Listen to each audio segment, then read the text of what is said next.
Alright, hello there. Aaron here, and it's about a little after 11:40 at night on June 6th, 2018, and I thought I'd make a video because it's been quite a while since I've made a video on YouTube. I mean, I've used YouTube since I made my last video. But in terms of making my last video, I think that was back in August or September with the whole video about the box sets and the cheap like budget box sets or whatever I was talking about. I mean, I have used YouTube to upload other things, but, mostly private videos, just share back and forth with friends and family. But as far as updating what I've been up to or anything, no, I haven't done that in a while, so I thought I would sit down and do that right now. Since there's a lot to go over, I mean, in this whole year of 2018, I'm going to condense it to about just a couple of things. I'll read off a couple of things that I don't have with me, but I want to make this short, and just get it to the basics here of what I've been up to, and just give an idea of what I've been purchasing or buying or doing or whatever since my last video. I know I don't get a lot of subscribers. I know my demographic is like yay small, but you know, whatever. I'll give you an update anyway. Well, for one thing, I have a new job. I got the job at towards the end of last year. I am now working at Goodwill in their e-commerce department, where I upload items to post to their website, and they're done in like eBay styled auctions. It's not on eBay, it's on their own website. It's similar to eBay, that you would bid on things, watch them, and I'd had my eye on the job since February, which I did have a job interview for February of 2017, and I didn't get the job, but I kept my eye on it, kept checking in, do you need anybody, and then by the end of the year I got the job. So my job there is to mostly list the fashions, so like the shoes and the purses. Sometimes it's interesting, sometimes it's not. I mean, but hey, you know, I'll take it. I mean, sometimes I do find it is interesting to see what comes in terms of the fashion, and like how much of one brand comes in more than the other, and like which ones are like most popular. I mean, I'm just the one filling out all the, it's like data, you know, data entry basically, and taking the pictures as well, which takes up a lot of time. So there's that, and my boss is nice enough to let me do what I'm passionate about, and what led me to getting this job was my years of using eBay to sell records. So they have a couple records that come in, and I come and look at them. I try not to get too caught up or too, you know, obsessed with the records. I've been trying to limit that for a while, because I mean, we have a turntable in there now, so I mean, since I've been there, I had a turntable just to watch, just to listen to them for a little bit, and then assess the records fairly, and put them into lots, like themed lots for people to bid on. I try to do and sell things individually, but now I'm mostly devoted to just doing lots. The only band that isn't having their albums put in lots are the Beatles, because they tend to bring in some money. So that's the idea. So like an idea for a lot would be like a bunch of records all together, like 70s classic rock. Today I uploaded like progressive rock records, and there's like a whole like 20 of them. So we'll see how many bids that gets, and mostly people who buy it or bid on them win them. They use them for resale, so yeah, that's basically what it is, and yeah, I like it, and I like that I get to work with what I get the chance at least to work with what I like. You know, the vinyl comes after the fashion. The fashion needs to come first, and then I'll get to the vinyl in the last maybe like half hour, and at best I want to get maybe like 5 or 10 things up on to bid for in terms of the records. But yeah, it's been fun, and I'm making money, so that's also good. The other thing that's been going on with me is I've been writing for a site called Pop Culture Beast. Now, how this came about is really detailed. Some of you may or may not know I've been a fan of Survivor, the TV show, for a long, long time, since the day season 4 aired, Marquesas. And I've been hooked ever since. I've watched every season, even the ones before season 4. And it was a couple years ago, almost 2 years ago, there was a contestant named David Wright, and I really could connect with him even before the season began. I could see that he was an anxious guy, and could pick up on some body language that this guy was anxious, and that his reason for being out there was to meet new people and, you know, have the experience, which I like that, and became one of the biggest characters that season, and he became very close to winning. And subsequently, I've gotten in touch with David through social media, as well as the rest of that cast. They're a very nice cast. And after that, I started to use Twitter a little more, and I thought, well, maybe I could find a job through Twitter. I know it's kind of crazy, but, you know, just have more of a presence on Twitter, given that, you know, I'm the writer and, you know, keeping in touch with the news and whatnot. And at one point after his season aired, David was on a podcast called Rock Solid. Now, before listening to it, I already knew that David had some of the same interests as me. Just looking at social media before and after the season, towards the end of it, and then after.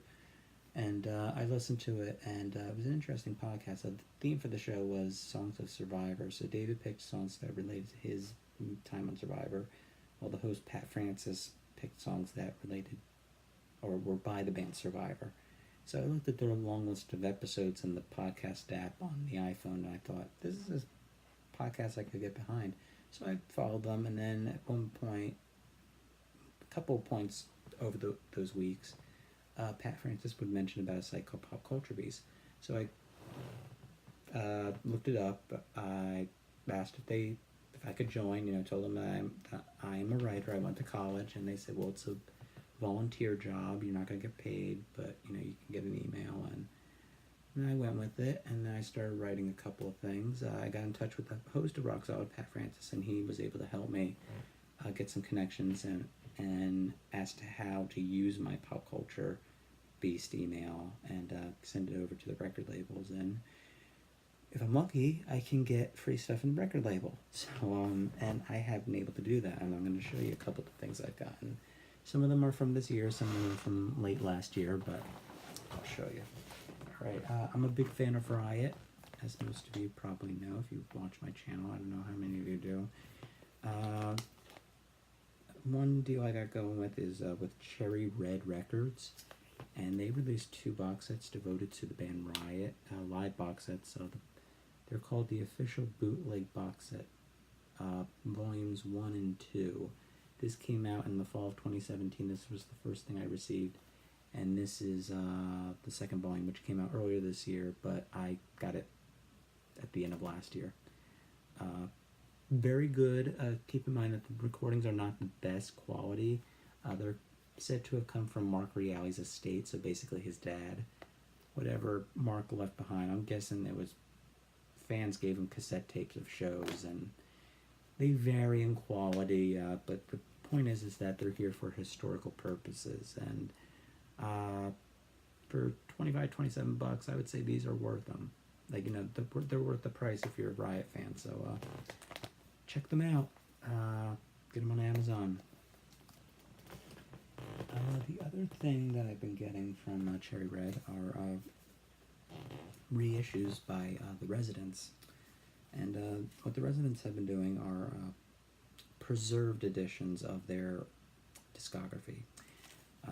And by preserved, like expanded. So you get the original album and then a whole bunch of bonus tracks, like almost 2 hours worth for each album.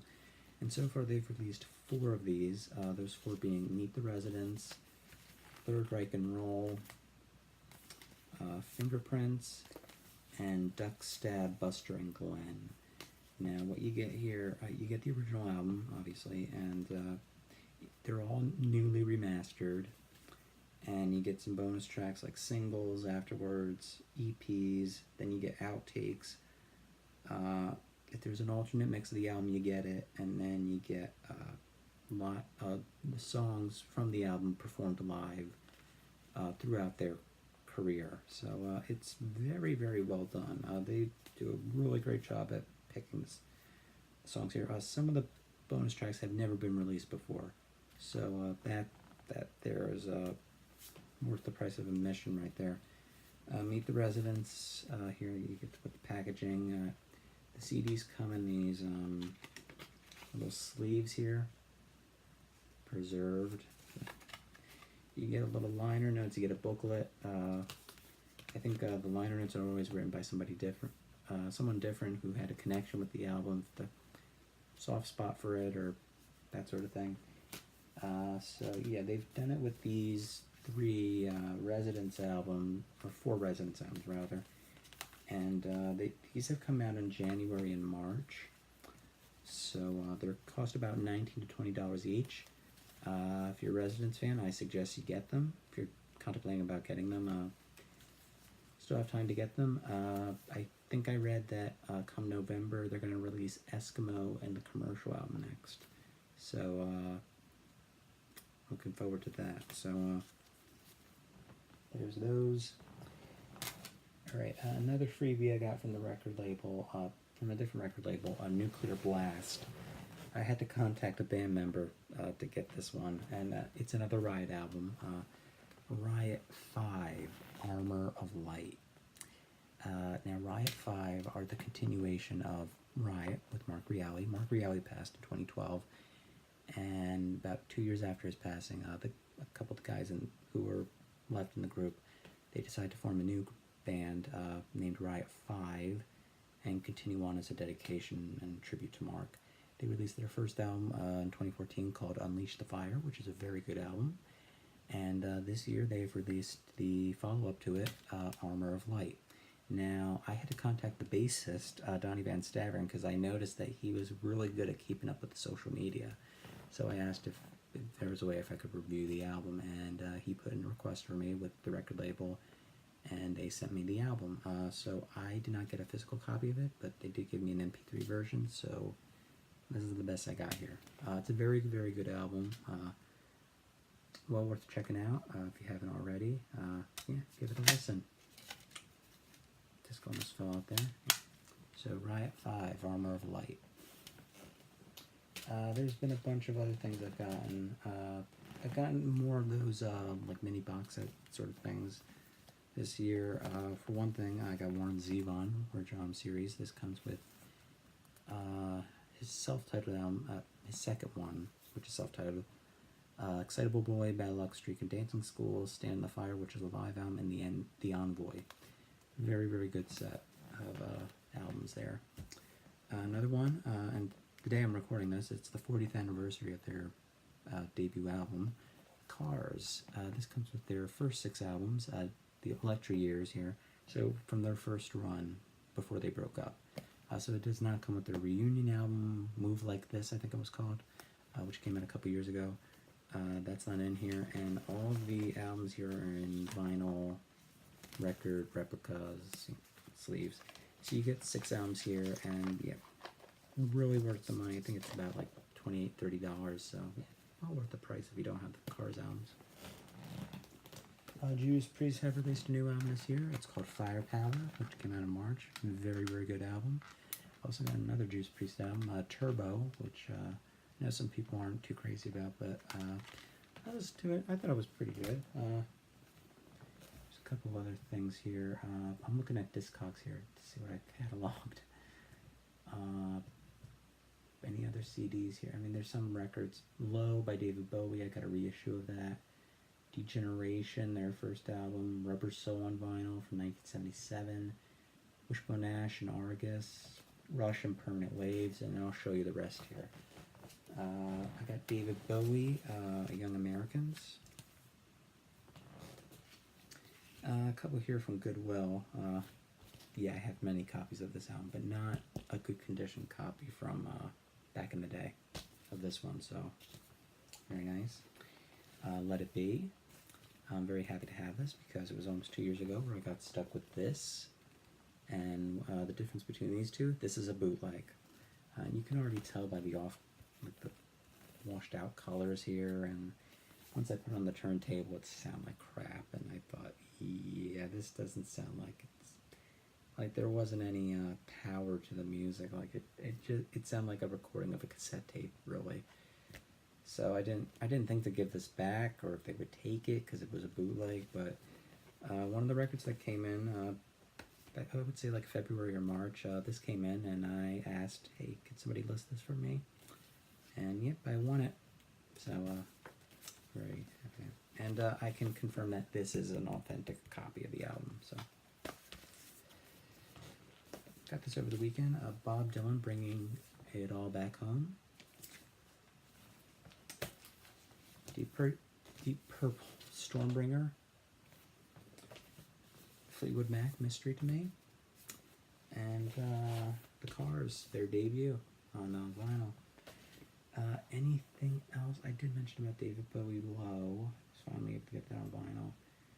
A couple CDs here and there, like Ronnie Wood, Give Me Some Neck, Elf with Ronnie James Dio.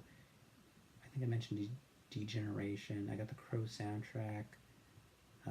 Crimson, a re-recorded version of Wasp's The Crimson Idol called Re-Idolized, which is okay at best, but yeah, that's basically it from me. So, yeah, that's all from me, and I'll talk to y'all soon.